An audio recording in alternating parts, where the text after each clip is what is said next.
नमस्ते। कल थी धनतेरस और आप सबको धनतेरस की बहुत बहुत बधाई हो। धनतेरस वाले दिन हम दीपक जलाते हैं, झाड़ू खरीदते हैं, पीतल की, तांबे की, सोने की, चांदी की वस्तुएं खरीदते हैं, यानी कोई भी धातु खरीदते हैं। तो हम क्यों खरीदते हैं धातु इतनी शुभ क्यों होती हैं? तो मैं आपको एक छोटी सी कहानी सुनाती हूँ। एक पर एक राजा था, तो उसको किसी ने बताया कि 2 दिन बाद तेरी मौत हो जाएगी। तो राजा थोड़ा दुखी सा रहने लगा। तो उसकी रानी ने पूछा कि आप ऐसे दुखी क्यों रहते हो? तो उसने बताया कि 2 दिन बाद एक सांप आके मुझको मार देगा। तो उसने क्या किया, उस रानी ने कि अपने घर में जितने भी पीतल तांबे के बर्तन थे, जितने भी सोने चांदी के आभूषण थे, वो सब लाके दरवाज़ा बंद करके दरवाजे के आगे वो सब चीज़ें रखकर बैठ गई और वहीं पूजा करने लग गई। तो जैसे ही वो सर्प आया, जैसे ही उसने धातु की इतनी सारी चीज़ें देखी, तो उसकी आंखें चौंधा सी गई और उसको आगे का रास्ता नहीं दिखाई दिया।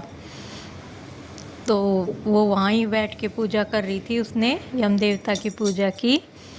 तो वो सर्प को कुछ नहीं दिखाई दिया। तो वो सर्प बोला यम देवता से कि मुझको तो कुछ भी नहीं दिखाई दे रहा, मैं कैसे जाऊं राजा के पास?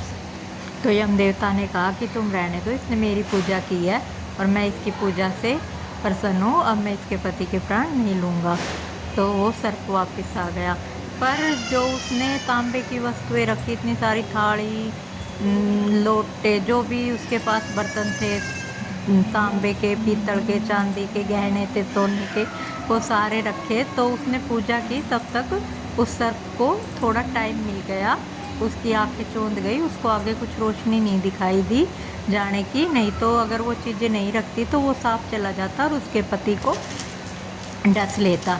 इसलिए उसने समझदारी दिखाई। तभी कहते हैं कि जो ये पीतल तांबे की वस्तुएं होती हैं, ये बहुत शुभ होती हैं और हमारी बहुत मदद करती हैं, हर घर में होनी चाहिए। इसीलिए हम पूजा में भी ज़्यादा इनका ही उपयोग करते हैं।